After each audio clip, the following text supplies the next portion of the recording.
हाय, कैसे हैं आप लोग। उम्मीद करता हूँ कि आप लोग अपने अपने घरों में स्वस्थ एवं सुरक्षित होंगे।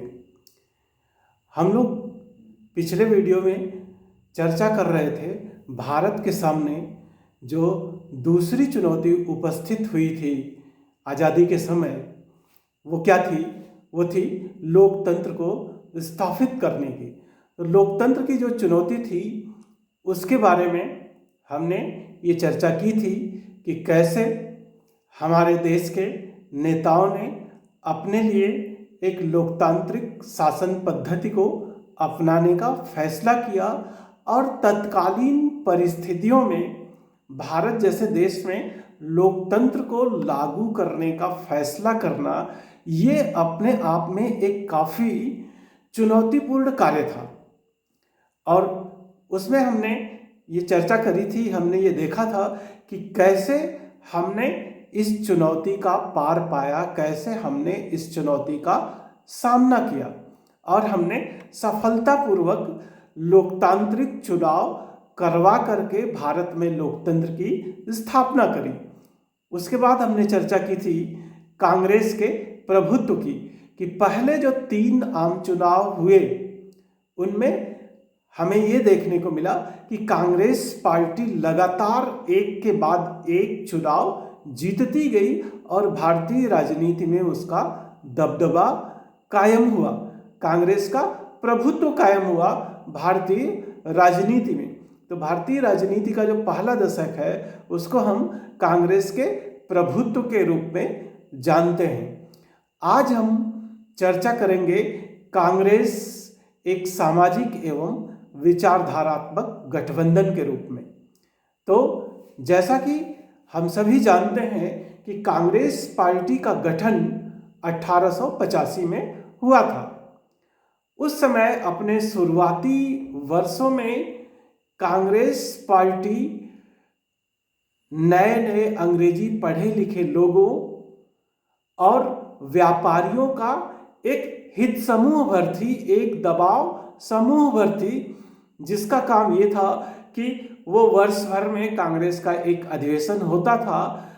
पूरे देश भर से कांग्रेस के नेता जुटते थे और वो सरकार से कुछ मांगे करते थे देश के पक्ष में कि हमारे लिए क्या क्या सुधार लागू होने चाहिए। तो अपने शुरुआती वर्षों में कांग्रेस एक दबाव समूह थी, लेकिन 20वीं शताब्दी में जब कांग्रेस ने असहयोग आंदोलन या सविनय अवज्ञा आंदोलन जैसे आंदोलन चलाए तो कांग्रेस की जो प्रकृति थी वो बदल गई। ये जो जन आंदोलन कांग्रेस ने चलाए उससे कांग्रेस की जो प्रकृति थी वो जनव्यापी हो गई, जन जन तक कांग्रेस पहुंच गई और ऐसा हर वर्ग जो भारत को स्वतंत्र देखना चाहता था वो कांग्रेस की तरफ आकृष्ट हुआ, कांग्रेस में शामिल हुआ। तो इस तरह से जन आंदोलनों के फलस्वरूप कांग्रेस की जो पहुंच थी वो शहरों से निकल करके गांवों और कस्बों तक पहुंची। तो पूरे देश में कांग्रेस फैली। कांग्रेस का जो सामाजिक आधार था वो विस्तृत हुआ, फैला। पहले कांग्रेस सिर्फ शिक्षित पढ़े लिखे लोगों और व्यापारियों का एक संगठन मात्र थी, लेकिन अब कांग्रेस में सारे वर्ग सम्मिलित हुए। जैसे जैसे जन आंदोलन आगे बढ़ता गया वैसे वैसे कांग्रेस में विभिन्न वर्गों के लोग आकर के शामिल होते गए।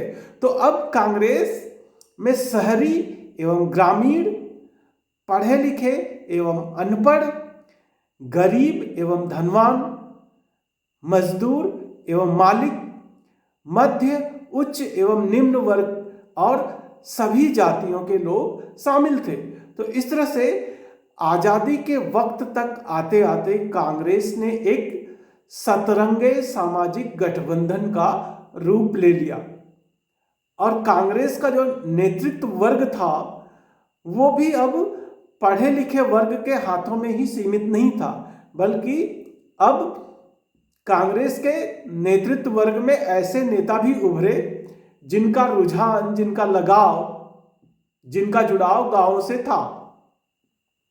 तो इस तरह से कांग्रेस का जो सामाजिक दायरा था वो विस्तृत हुआ और कांग्रेस ने एक सतरंगे सामाजिक गठबंधन की शक्ल अख्तियार की।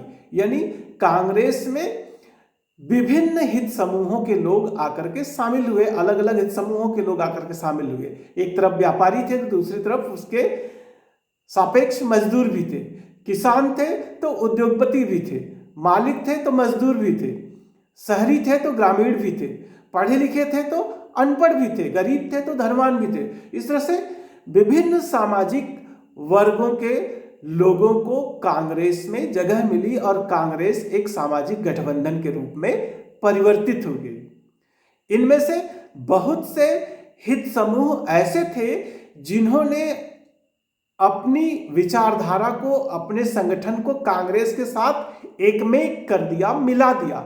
लेकिन बहुत से हित समूह या बहुत से दबाव समूह, बहुत से सामाजिक समूह ऐसे भी थे जो कांग्रेस में रहते हुए भी उन्होंने अपनी अलग उपस्थिति, अपनी स्वतंत्र उपस्थिति बनाए रखी।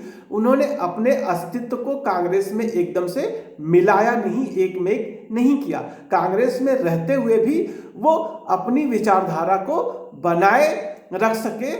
तो इस तरह से कांग्रेस में विभिन्न विचारधाराओं के लोग भी शामिल थे। कांग्रेस में विभिन्न विचारधाराओं के लोगों को जगह मिली। इसी सब कारणों से कांग्रेस में एक तरफ शांतिवादी थे तो दूसरी तरफ क्रांतिकारी भी थे, एक तरफ गर्मपंथी थे तो दूसरी तरफ नरमपंथी थे, एक तरफ दक्षिणपंथी थे तो दूसरी तरफ वामपंथी थे। तो इस तरह से कांग्रेस के संगठन में हर विचारधारा के लोगों को जगह मिली और इसीलिए ये कहा जाता है कि कांग्रेस एक विचारधारात्मक गठबंधन भी थी, क्योंकि उसमें विभिन्न विचारधाराओं के लोगों को जगह मिली थी। तो इस तरह से हमने देखा कि आजादी के वक्त तक जो कांग्रेस का विकास हुआ वो ये था कि कांग्रेस एक सामाजिक एवं विचारधारात्मक गठबंधन थी। सामाजिक गठबंधन किस रूप में थी?